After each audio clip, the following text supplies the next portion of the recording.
Maar Pieter, ek ken Pieter al jare. En weet wat is mooi? As ek Pieter se lewe so kyk oor die jare, dan sien ek, hy volg die Here, altyd so 'n klop disselboom. Ek sien hy woord, hy gaan net so aan. Dis mooi om dit te sien. Pieter, en dit is 'n voorreg om vir jou te kan bid, en dankie dat ek sien uit na die woord vanmôre. So kom ons steek ons hande na hom toe uit, en ons bless hom. Here, dankie vir Pieter. Wat 'n voorreg, Here, om hom te kan ken, en al die jare te sien, en ons seën hom vanoggend, Here, waar hy die woord kom deel, en dankie dat die Gees van God op hom is, Here, en u gebruik hom kragtig, en ons eer u vir hom, en die woord wat ons vanoggend gaan hoor, in Jesus naam. Amen. Goeiemôre manne, dis baie spesiaal om vanoggend hier saam met julle te wees. Ek het so 'n paar weke terug eers hier aangesluit en ek het gekommit. Ek is hier om te bly. Nou ja, 47 jaar is 'n lang tyd en ek het vanoggend toe ons wakker word, toe sê ek vir my vrou, dankie dat sy so lank uitgehou het met my. En sy sê, maar dankie dat ek so lank met haar uitgehou het. Dit kos vasbyt en dit kos commitment. Ek wil vanoggend miskien so 'n bietjie iets anders te doen. Ons is nou van 2001 af is ons in voltydse bediening. Ek het, en ek wil net so 'n bietjie agtergrond gee waar ons bediening begin het, en dan gaan ek 'n klompie getuienisse deel uit wat ons gedoen het en waar ons oral was. Maar die bediening het begin op 'n baie slegte plek. Die Here het geweet, ek was baie gelukkig. Ek was uitvoerende direkteur by 'n organisasie gewees en ek was ongelooflik gelukkig. Ek het dit geniet, ek het 'n goeie salaris gekry, alles. En toe het die boom van die hele storie uitgeval en ek het as gevolg van gesondheid sonder werk gesit en nou ja, dit was jare van swaar kry. 'n Bediening kos 'n prys. Hy kos 'n prys. As jy binne die wil van die Here is, jy betaal 'n prys. En dis waar ons is. En ons het in die tyd, wat aan die begin, het het lank gevat om aan die gang te kom.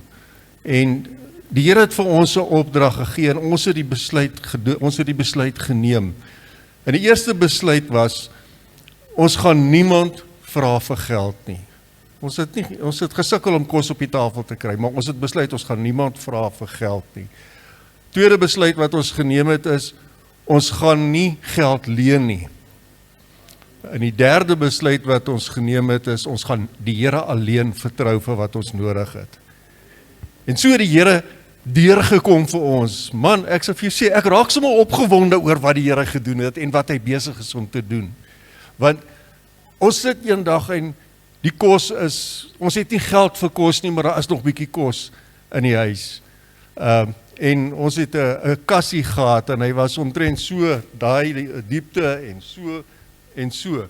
En daar was 'n klompie blikkies kos in gewees. En ag, jy weet, baked beans en bully beef en sulke goede. En so het ons maar vir mekaar gekyk, die vrieskas was so half gewees en ons besluit toe, my vrou sê toe maar, ons gaan maar net eet wat daar in die huis is. En so het ons geëet wat in die huis is en na 3 maande, toe begin ek vra, want in daai kas moet die blikkies kos, die blikkies het nie minder geword nie. En ek wil gaan tel hoeveel blikkies is daar, maar daar was min, daar was seker, ek weet nie, miskien 15 blikkies daarin gewees, en na 3 maande, elke dag se eet was daar nog steeds blikkies in die kas. En ek wil dit tel en die Here sê, moenie my wonderwerke bevraagteken nie. En ek maak eendag die vrieskas oop en ek sien maar hy is nog net so vol soos wat hy was. Half. En ek het eers later besef dat in daai tyd, ons is 5 in die huis, 3 kinders en ek in die leen. En ek het eers later besef dat daai koekieseep in die stort het nie minder geraak nie. Hy het 6 maande gehou. Daai shampoo bottel, al 5 van ons elke dag stort, daai shampoo bottel het nie minder geword nie. Die Handy Andy, die skorrelgoedwasmiddel, het nie minder geword nie. That's my God. Dis my God daai. Ons het die pad gestap en 'n profesie gekry, dat die Here vir ons roep na die eilande. Ekskuus. En nou ja, dit het vir my bietjie weird geklink, want die enigste eiland wat ek nou regtig aan kon dink is Robben Eiland. Maar nou ja, nou moet 'n ou met daai profesie sit, nê. En ek sit en na 8 jaar toe kry ons 'n uitnodiging in Indonesië toe. En ek gaan doen 'n bietjie navorsing te bestaan Indonesië uit 37.000 eilande. So toe weet ek, hier wil die Here ons hê. Maar intussen tyd het ek nou die woord bestudeer en ek kom af op hierdie woord, die groot opdrag, ons ken dit almal. En in hierdie groot opdrag staan daar, gaan dan heen en maak disippels van al die nasies. En ek sê vir die Here, maar Here, gaan dan heen. Hoekom staan daar dan? En die Here sê, kyk vir my net na vers 18. En ek kyk na vers 18 en ek sien daar staan, dan sê Jesus sê daar, alle mag is aan my gegee op die hemel en op aarde. En dan sê hy, gaan dan heen. Nou stoei ek met die Here, nou wat is die ding nou? Nou ek het so 'n bietjie besigheidsagtergrond en kennis en die Here sê vir my, weet jy wat delegasie is? Ek sê, ja Here, hy sê, daai mag wat Jesus het hy aan ons gedelegeer. En dis hoekom hy sê, gaan dan heen. Go therefore and make disciples of all the nations. En so het ek toe gesê, maar Here, as U vir my autoriteit gee, dan hoef ek mos nou nie in situasies wanneer ek bid, hoef ek mos nou nie, wanneer ek vir iemand bid vir genesing of wat ook al, dan hoef ek mos nou nie te sê, maar hoorie, Here, sal U asseblief genees nie. Hy het mos vir my die autoriteit gegee. En ek gaan lees, die Here vat my daar na Handelinge 3 vers 6, daar staan dat Petrus het vir daai ou verlamde ou by die tempel, hy het nie gesê, Here, sal U hierdie ou genees nie, hy het gesê, in die naam van Jesus Christus van Nazareth, staan op en loop. Hy het die bevel gegee. En ek en my vrou het besluit dat ons gaan hierdie ding doen. Ons gaan die autoriteit wat ons het, gaan ons gebruik. En daarvandaan af was dit amazing om te sien wanneer ons vir mense hande oplê, hoeveel keer dan genees die Here daardie ou. Hy genees nie elke keer nie. Hoekom nie? Ek weet nie. Maar my roeping is om vir daai ouens te bid. Ons bedienings roeping en se lese is building bridges between man and God. Ons doen evangelisasie opleiding. Ons leer mense hoe om iemand anders na Jesus te lei. En weer het die Here vir my gesê, hy het vir my die kursus sommer in my skoot laat val. So lang storie, ek gaan dit nie nou vertel nie, maar ek het net eendag besef, maar hoorie, ek het hier die makings van 'n kursus. En die Here sê, maak 'n PowerPoint, maak alles, en ons bied dit aan, en weer sê die Here vir my, ons mag nooit geld vra nie, ons moet dit altyd gratis aanbied vir mense, en ons mag nie fondse insamel nie. En ons doen dit net op uitnodiging. Nou loop nou 'n bediening op daai grondslag. Jy mag nie fondse insamel nie, jy moet gratis bedien, en jy doen dit net op uitnodiging. Here, waar gaan die mense van ons hoor? Ek staan verstom oor wat die Here kan doen. Ons is nou 26 jaar wat ons in die bediening is. Ons was in daai 26 jaar meer as 20 keer oor see. Meer as 20 lande het ons besoek. En dis God wat vir ons voorsien.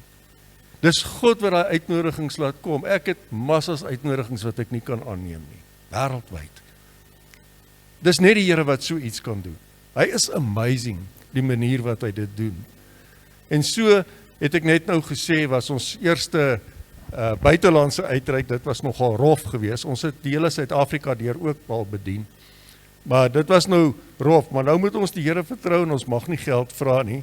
Maar op daai stadium, dit was hier middel, net 25 daar rond, moet ons na Indonesië toe gaan. Nou moet ek die Here vertrou vir vliegkaartjies wat in daai tyd R28.000 gekos het vir my en my vrou, sy saam met my in bediening, sy help met aanbieding, en En nou moet ek die Here daarvoor vertrou. Maar weet jy wat, die Here is so getrou. Hy voorsien sommer goed. En daar het ons ook rentmeesterskap geleer in die hele proses. En wanneer die Here vir ons fondse voorsien, en hy doen dit anders as enige ander bediening wat ek van weet. Hy voorsien voor die tyd vir ons die geld. En hy weet ons is getrou, ons gaan daai geld bære totdat ons weet waarvoor moet ons dit gebruik, totdat die Here vir ons lei. En daarom kan hy dit voor die tyd voorsien wat hy kan vir my vertrou. En daar is toe nou ons rentmeesterskap kursus is gebore. En die tema van die rentmeesterskap kursus is met hoeveel kan God jou vertrou. Maar so het ons oor see gegaan, ons kom in Indonesië, wat voorheen 'n Nederlandse protektoraat was, en ons sien die gragte wat die Hollanders daar gebou het. Maar daar kom toe 'n vroukie met 'n horrelhandjie, en sommer so tussendeur, was nie in 'n diens nie, sommer so tussendeur, bid my vrou vir die vrou met die horrelhandjie, en was dit nou amazing om te sien hoe daai handjie net so reguit geword het. En was dit nou pret om te sien hoe sy van vooraf moes leer eet. Sy het op haar ou manier teruggeval, jou hand werk. Dit was 'n exciting ding om te sien dat die Here so vir haar genees. Ons het ook in Pakistan, Islamic Republic of Pakistan, was ons gewees, ons is genooi na Lahore, die cricketplek, en ons het gevra dat hulle vir ons vat om te gaan wys waar is hierdie stadion waar die cricket is, en nou ja, toe ons so verby die cricketgronde kom, toe kom 'n cricketbal en sla die kar se vensterstukke. Maar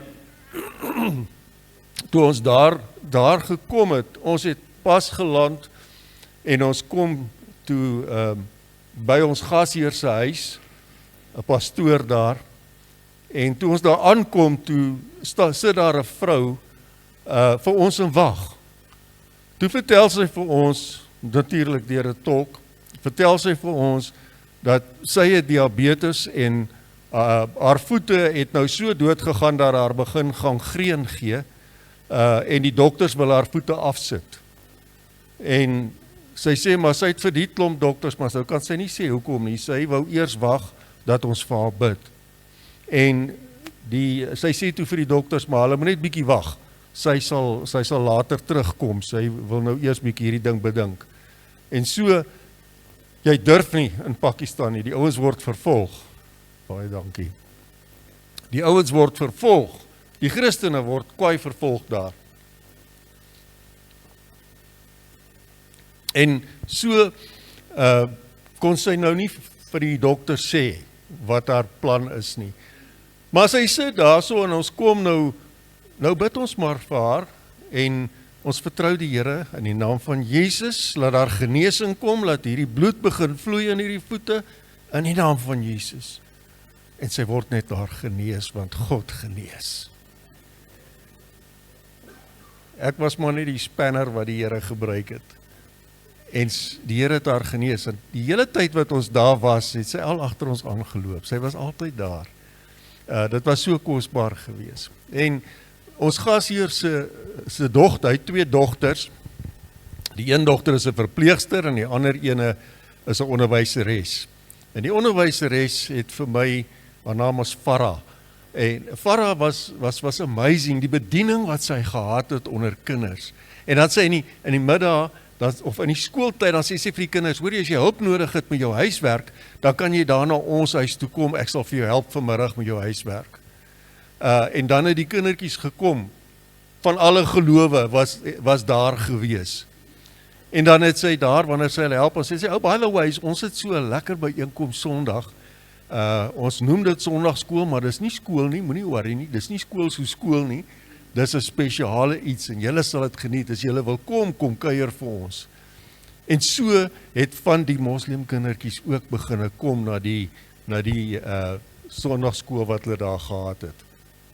En op 'n dag toe vra sy vir my, maar wil ek nie vir die kinders 'n storie vertel nie?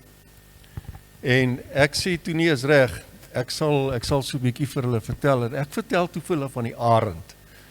En ek sê vir hulle, en ek wil nou deel dat julle kan verstaan hoe dit werk, die arend maak nes bo in die kraanse, sodat sy vyande nie by sy kinders en sy eiers kan kom nie.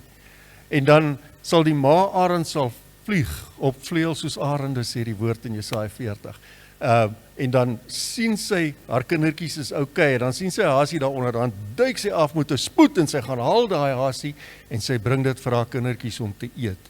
Maar daar kom 'n dag, wanneer hierdie arend die babietjies moet leer vlieg, en dan doen die ma 'n vreeslike ding, sy skop hulle uit die nes uit, en dan val hy, en hy skree, en hy klap sy vlekkies, en gaan aan, en hy's bang, en hy dink hy gaan hom doodval, en dan kom die ma, en sy swoof onder hom in, en sy tel hom op, en sy vat hom terug na die nes toe, en dan is hy veilig. Maar môre, dan skop sy hom weer uit, en dan val hy, en dan na so 'n paar dae, dan val hy, dan weet hy, ek is okay, jy weet, dis nie 'n pyn nie, weet ek, die ma sal vir my vang, en vir my terugvat nes toe. En op 'n dag, dan kom hy agter, en sy sê, vlekkies klap, help met 'n bietjie.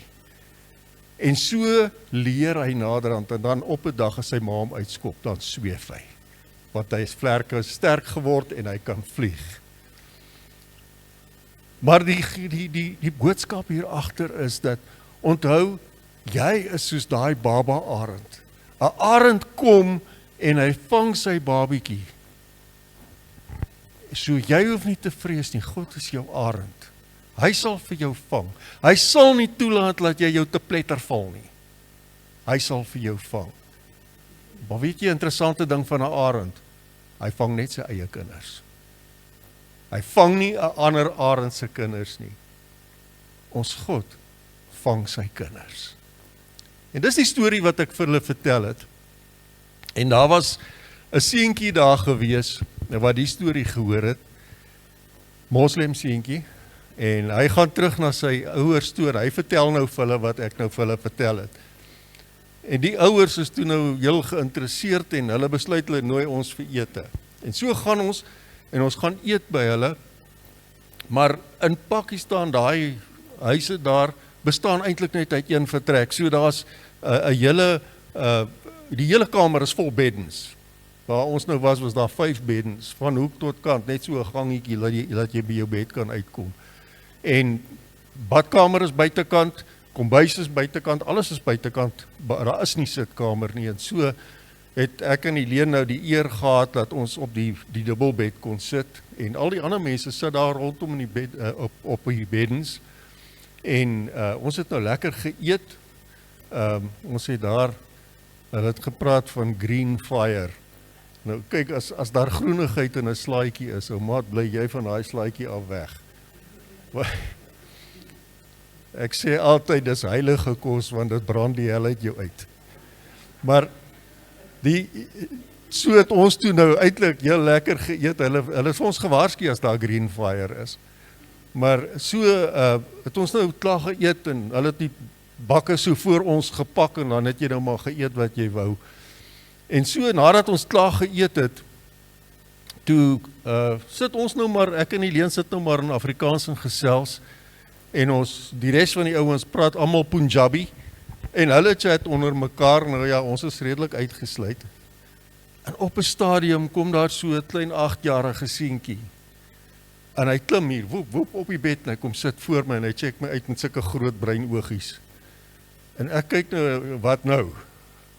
En die pastoor sê vir my, maar hulle sê, die kind wil nie praat nie. Ons moet hom laat praat. No pressure, no pressure. En Helene, wat in spesiale onderwys was, op daai stadium ook nog, en sy onmiddellik gesê, maar hy kan nie praat nie, want hy kan nie hoor nie. En so sê ek, sit ek toe nou daar, maar wat nou, jy weet, wat moet ek doen? En die Here herinner my, hoe Jesus sy vingers in iemand se ore gedruk het, sê, maar ek gaan dit ook doen. En ek druk my vingers in die kind se ore, en ek sê, in die naam van Jesus gaan oop. Nou ja, die ouetjie klim van die bed af en weg is hy. Bietjie later, hier kom hulle terug, maar net so 'n pak note.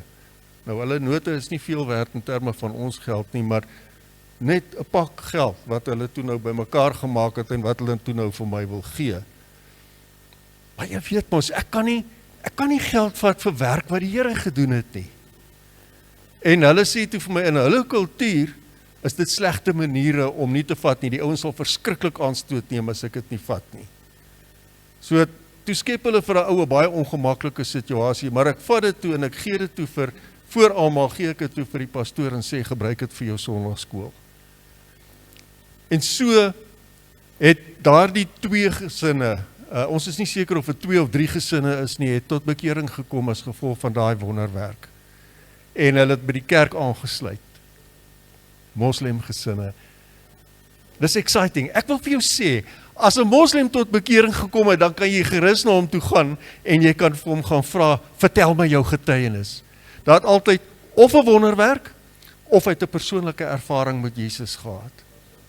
En in Indonesië het ons 'n crusade gehou. Nou in Indonesië is dit nie onwettig om jou om 'n kerk te bom nie. So as jy wil 'n stuk dinamiet in 'n kerk ingooi en die plek opblaas, dis nie onwettig nie. Wel, op daai stadium was dit nie onwettig nie. Ek weet nie van nou nie, maar so jou crusade word hier in die geheim gehou. Hulle het die binnemure van 'n huis uitgeslaan en dan hou ons nou die diens daar. En die Sondag toe kom 'n vrou daarso aan en sy kom vertel dat sy het daar verbygeloop, moslimvrou, sy het daar verbygeloop en sy het die musiek gehoor by die huis en sy raak toe nuuskierig en sy gaan in en gaan luister en kyk wat gaan daar aan. Heel agter het sy toe nou 'n stoel gevind en sy toe nou daar gesit. Sy sê en sy die boodskap, die evangelie boodskap het sy gehoor en sy kon haarself nie help nie. Sy moes toe ons die uitnodiging maak, moes sy vorentoe kom. En so kom sy toe vorentoe en nou ja, aan hulle tradisie moet die prediker vir almal hande oplê. So ek en Helene toe nou daar's baie sterk skeiding tussen mans en vrouens. So, jy weet, vrouens, mans. En ons het die gewoonte dat ek vir die mans bid en sy vir die vrouens. En so, maar as my vrou, sy bid bietjie stadiger as ek, dan is dit nou, as ek nou klaar is met die manne, dan bid ek maar vir van die vrouens ook. En die vrou vertel toe, maar toe ek by haar kom staan, nou, ek is baie sensitief vir die manier wat 'n ou hande oplê vir 'n vrou. Manne, ons moet weet, jy lê nie sommer hande op 'n vrou nie, want dit kos net een braaitspak wat jou beskuldig dat jy op die verkeerde manier hande opgelê het. Dan is jou hele getuienis daarmee heen, dan kan jy maar vergeet. Jy kan evangelie verkondig tot jy blou is, die ouens sal dit nie aanvaar nie. So jou getuienis moet jy oorwaak, soos niks anders in jou lewe nie. Maar my gewoonte is, as ek vir 'n vrou bid, ek sal my hand op haar kop sit, ek sal haar hand vashou, of ek sal my hand op haar skouers sit, mits haar skouers nie kaal is nie. Nou daar is hulle konservatief, so daar was nie kaal skouers gewees nie. Maar die vrou vertel, ek het my hand op haar nek gesit. Nou ek kan dit glad nie onthou nie. Ek kan haar nie eers onthou nie. Maar sy sê, toe ek my hand op haar nek sit, toe brand dit soos vuur. En sy kan nie wegruk nie. Sy wil wegruk, maar sy kan nie, dit brand vir haar. Nou ja, ek het toe nou gebid en ek is daar weg en sy het toe gegaan, huis toe gegaan en die nag, middernagtelike ure, word sy wakker, toe staan Jesus langs haar bed. En sy het 'n gesprek met Jesus gehad en sy het tot bekering gekom aan sy voete. En die volgende Sondag toe kom vertel sy vir ons, dit was 'n Vrydag aand, die Sondag toe kom vertel sy vir ons wat gebeur het. En toe dink ek net, hoe amazing is die Here nie? Die Here is so amazing die manier wat hy dinge doen. Hy het altyd 'n unieke manier wat hy 'n ding wil doen. Ons kom in die Filippynse eilande en nou ja, ons het die sielewenner kursus aangebied en die rentmeesterskap kursus. Ons was in 'n plek met die naam van Zamboanga City. Zamboanga City is 'n nes van Al-Qaeda. En hulle het ons glad nie uit die huis uit toegelaat nie. Nou hulle daar 'n movie, so 'n akkedis van 'n aard met die naam van 'n Toko. Hy maak, as jy so luister in die nag, gaan sê hy Toko, Toko. Maar ek en Helene wil toe gaan kyk na hierdie tokkel. En toe ons uit die huis uitkom, storm die pastoor, ons kom onmiddellik in. En hy vertel vir ons dat as jou vel wit is, dan aanvaar hulle jy's 'n Amerikaner. En Amerikaners word sommer doodgeskiet. So dit was nogal 'n stryd. Ons het die hele tyd, een keer het hulle vir ons in 'n bakkie gevat met eenrigting vensters. So ons kon daarom terwyl die bakkie ry, kon ons daarom ietsie sien. Maar dit was 'n uur of 2 wat ons rondgery het en toe weer terug by die huis. En daar het ons, terwyl ons die kursus aangebied het, het ek die video's gebruik van Walking with Jesus. Mense, daai video's is goddelik geïnspireer. Ek het hulle gewys van plakkerskamp hier by Denysville, het ek daai video's gewys. Die mense het absoluut mal gegaan daaroor. Dit was vir hulle die wonderlikste video's. En toe word ons genooi na Universiteit van Vrystaat om daar ons kursus aan te bied. En die PhD's en die professore was mal daaroor. Daardie ding is God geïnspireer. Daai Walking with Jesus is God geïnspireer wat jy kan hom op enige plek gebruik. En hy's in 'n klomp tale beskikbaar. So ek is verskriklik opgewonde daaroor. Dit is 'n goeie geestelike groei kursus. Maar dit het ons toe nou, daar het ek net vir hulle 1 klip, daar's 5 klips. Ek het net 1 klip gewys om vir hulle te wys. Ek het vir hulle ook die DVD met dit opgelos. En toe ons nou die aand klaar is, dan kom die mense vorentoe, dan wil hulle hê, ons moet vir hulle bid. Party sê, I just want a blessing. Dis al. Maar natuurlik nou in hulle taal. En so het ek toe nou, elke aand, wanneer ons klaar is, het ek gebid vir mense, en toe is daar 'n klomp jong meisiekinders. Nou kom hulle agter, my laptop staan daar, die projektor is aan, en hulle het agtergekom as hulle die spacebar druk, dan wys die volgende stukkie van daai Walking with Jesus. Ons half 1 daai nag moes ek vir hulle sê, hoorie ouens, nou moet ons die rekenaar afsit, jy weet, wat hulle kyk om oor en oor en oor. Daai ding werk. Maar so was daar 'n ou man gewees. Ek moet nou versigtig wees want ek is nou amper so oud soos wat hy daai tyd was. En die man het toe nou 'n probleem, maar ek sien hom elke aand, hy's daar agter, maar hy kom nooit voor nie. Hy's die toue en dan naderhand gee hy moed op, dan loop hy. En so maar op 'n stadium, toe kom hy nou vooruit en toe vertel die tolk nou vir my, maar hierdie ou het 'n probleem. Sorry ouens, maar dis bietjie intiem, hy het 'n prostaatprobleem wat kanker het. En hy het 'n kateter in. En die infeksies en goed wat daarmee saam is, maar die kanker het so toegegroei dat hulle nie meer die kateter kon uithaal nie. So daar was vreeslike infeksies en goed. En hulle vra toe vir my, maar kan ek nie bid dat die ou gesond word nie? En ek vra toe nou vir die Here, Here, wil U ek moet vir die ou bid, maar ek dink hier in my hart, die ou kan maar stupid goed aanvang, en ek het regtig nie gedink die Here gaan hom genees nie. Maar die pressure is daar, ek moes bid vir hom. Want ek dink toe, ja, hierdie ou, hy is so oud, hy gaan in elk geval een of ander tyd doodgaan, so, jy weet, miskien is dit die pad waar die Here met hom wil loop. En my ongeloof vir die Here so bietjie verras, want toe ek vir daai ou bid, ek het nie geweet op daai stadium wat gebeur nie, maar hy vertel later, toe ek my hand op hom lê en ek bid vir hom, toe voel hy hier kriewel iets hieronder, maar hy sê, ons kon toe nie kommunikeer nie, want die tolk het toe vir Helene gaan tolk, terwyl sy vir iemand bedien. So ek kon Afrikaans, Engels of in tale bid, dit sal vir hom in elk geval niks beteken nie.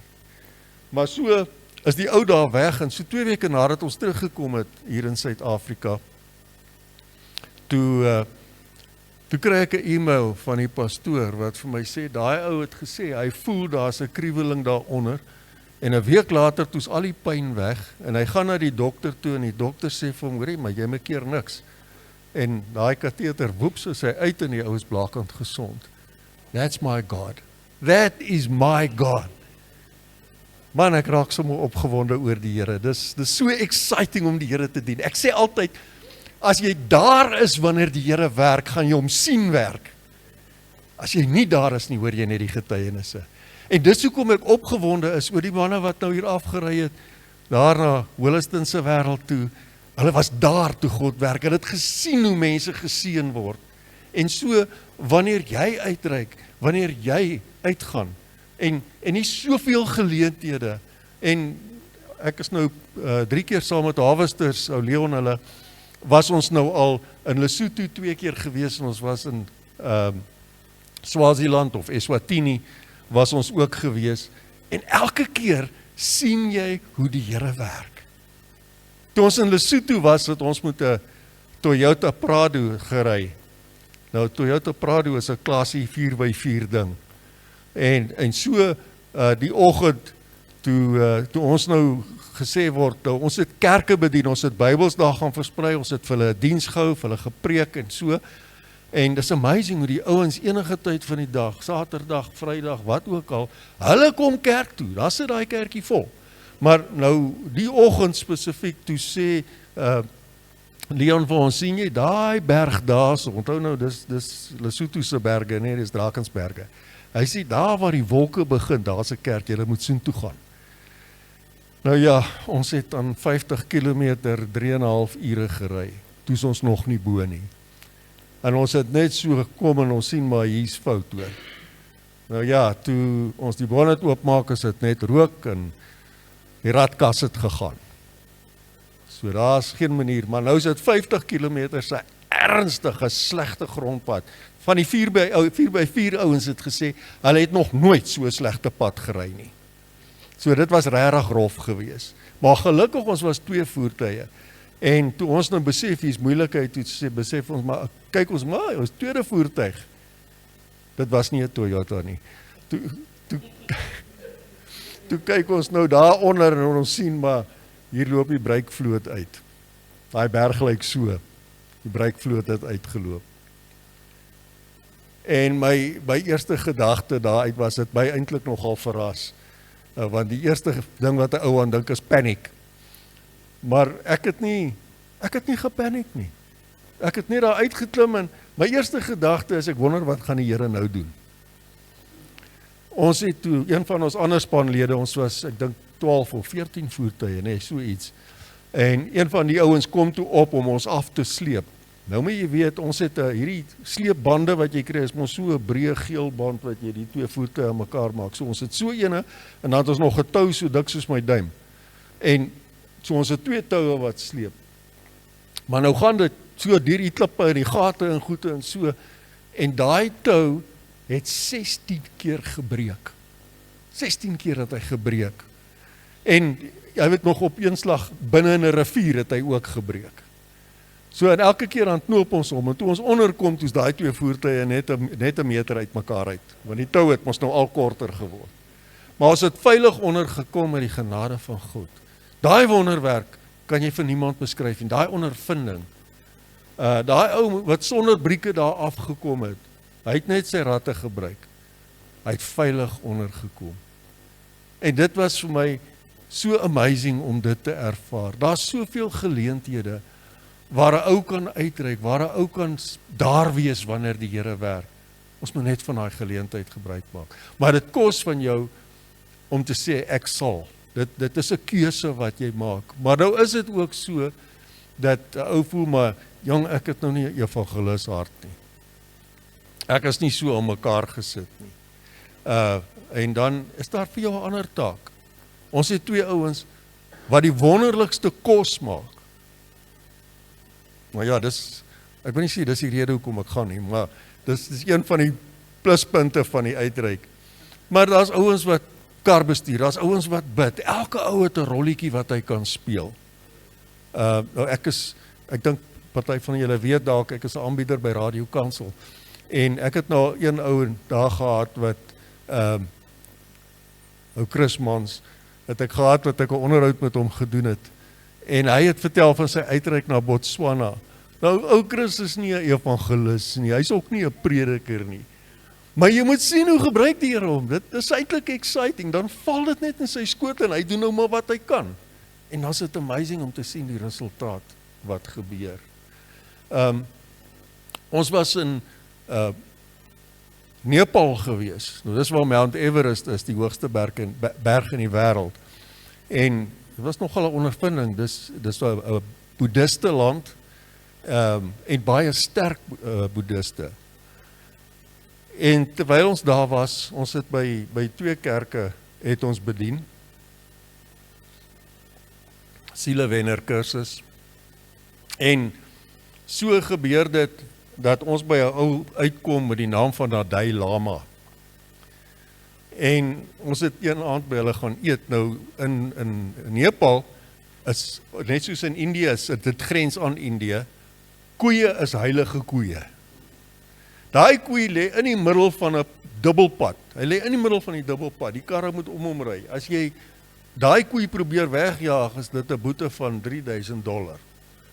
Dis skrikwekkend hoe daai koeie verkeer kan ontwrig en so. So hulle is baie sterk boeddhisties. En so wanneer jy eet, dan eet jy buffelvleis. En ek het nog nooit buffelvleis geëet op daai stadium nie. En Nadey nooi ons toe nou om by hulle aan huis te gaan buffelvleis eet. En was lekker saam geëet. Toe deel hy met ons sy getuienis. En dis een van die wonderlikste getuienisse wat ek ooit gehoor het. Hy vertel, hulle het in so 'n klein valleitjie gebly en daar was 'n hele klomp, wat is die Afrikaans vir villages? Sulke klein gemeenskapies, dorpies, in die vallei en hulle het in een gebly. Nou in Nepal is rysboerdery eintlik nogal heel lonend. 'n rysland so groot soos hierdie vertrek kan vir jou 'n heel goeie lewe ry, want jy kan 3 tot 4 oeste per jaar inkry. So die rys is vir hulle 'n goeie boerdery. Nou hulle het so 'n klein, noem dit plaasie gehad in 'n huis en so het sy pa en ma het nou die boerdery in die gang gehou en Nadey was 'n kind op daai stadium, jong tiener. En daar kom toe eendag 'n vrou daar verby en sy sê vir Nadey, sy kom toe by Nadey se ma en sy vertel vir haar van Jesus en Nadey se ma kom tot bekering. En dit was ook nie lank nie toe Nadey se pa ook tot bekering gekom. Maar in Nepal sê die wet, jy mag nie van geloof verander nie. En so het iemand hulle gaan verklaar toe hulle agterkom wat gebeur. En die polisie kom toe nou by Nadey se pa en sê vir hom, hoor hierso, as jy teruggaan boeddhisme toe, sal daar geen gevolge wees nie, maar as jy weier, dan gaan ons jou aankla and we're going to throw the book at you. Ons gaan aankla en die grootste straf moontlik vra. En Nadey se pa het so 'n oomblik gedink en hy het gesê, toe sê hy vir hulle, this Jesus is so precious, I can never ever leave him. En so kla hulle hom toe aan. En hy word aangekla, verskyn in die hof en hy kry 'n geweldige boete of 20 jaar tronkstraf. Nou ja, hy moes toe nou dink, het hy nou die boete en hy en sy vrou gesels en hulle kom tot die besef, maar as hulle alles wat hulle het verkoop, alles, die huis, die plaasie, alles, meubels, as hulle alles verkoop, dan is daar genoeg geld om die boete te betaal en dis wat hulle gedoen het. Hulle het alles verkoop om die boete te betaal, om Jesus te behou. En toe hulle dit gedoen het, toe die mense in die village dit nou sien, in hierdie gemeenskapie, toe begin hulle vra, maar wat kan so kosbaar wees, dat jy bereid is om alles wat jy het op te offer? En toe deel Nadey se pa met hulle wie Jesus is. En so kom die ouens in die village een na die ander tot bekering. Polisie ingesluit. En so gaan hulle en hulle die village langsaan, so 'n paar kilometer hier af in die vallei, hoor toe nou ook die storie en hulle begin ook vra. En so hoor hulle van Jesus. En op die ou end was die hele vallei was Christen gewees. En in die proses het Nadey self tot bekering gekom. En hy vertel hoe het hy nou besluit, hy gaan Pokhara toe. Nou Pokhara is 'n redelike groot stad, so tussen die berg, pragtig, hy het 'n lieflike meer, pragtige stad. En hy gaan Pokhara toe, en hy het 'n evangelis hart wat skrik vir niks. En so het hy toe nou daarso begin mense na die Here lei en hy stig 'n kerk. Nou, 'n gemiddelde kerk is so 10-20 lede. 'n Groot kerk is 50 lede en 'n mega kerk het 200 lede, lidmate. En so was dit nie lank gewees nie, toe het hy 200 lidmate. Maar arme Nadai, al wat hy het is sy Bybel. Hy het geen teologiese opleiding nie. En iemand sê toe vir hom, hoorie, net hier oor die grens in Indië is 'n Bybelskool. Jy kan 'n jaar kursus daar gaan doen. En Nadai het toe nou al die reëlings getref en hy het gesê, jy gaan vir ons preek en jy gaan die gemeentelede besoek en jy gaan die admin doen en so het hy nou die take vir almal gegee en hy is weg vir 'n jaar, maar omdat hy nie finansies gehad het nie, kon hy in daai jaar nie terugkom om sy gemeente te bedien nie.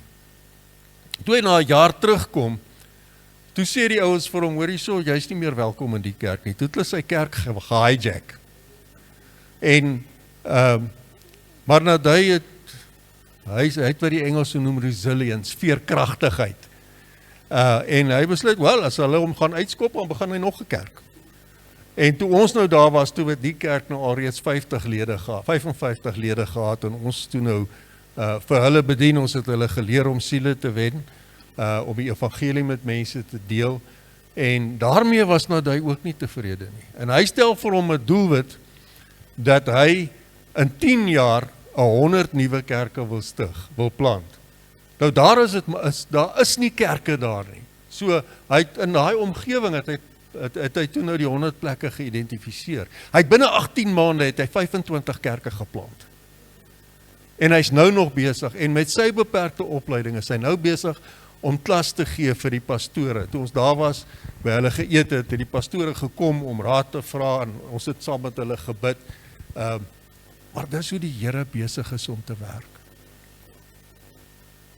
As jy net bereid is om uit te stap, as jy bereid is om net daai kans te vat, net een keer, jy sal weer gaan. Jy sal weer gaan. Dit is so 'n amazing geleentheid. En ek wil vir jou aanmoedig vandag. Here het jou gemaak soos wat jy is. En dit leer ons ook in die sielewenner kursus vir die ouens. Hoe het die Here jou gemaak?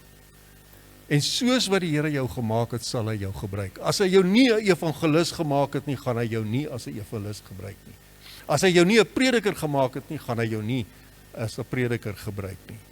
Hy gaan jou gebruik soos wat hy jou gemaak het. En in die kursus help ons die mense om te ontdek hoe die Here jou gemaak. Ek wil vir jou aanmoedig. Staan vas, trap vas en beweeg vorentoe. Dis amazing as jy die Here dien. Dis so exciting. Tough times, verseker. Ons tyd is verstreek, so ek het nie nou tyd om te vertel hoe ons in Pakistan amper die doodstraf gekry het nie, maar weet jy wat? It's all worth it. Dis die moeite werd. Want God is getrou. Amen. Kan ek vir julle bid? Hemelse Vader, baie dankie vir u liefde. Dankie dat u die God is, dat daar geen ander God is soos u nie. En dat u in elkeen van ons harte wil werk, dat u wil hê dat al hierdie mense in hierdie land van ons, maar ook in die buiteland, dat hierdie mense moet tot bekering kom. En ek wil bid, Here, dat elkeen wat hier is, daai nis sal vind, om daar te wees, wanneer u werk. Dankie dat ons dit mag vra, in die kosbare naam van ons Here Jesus. Amen.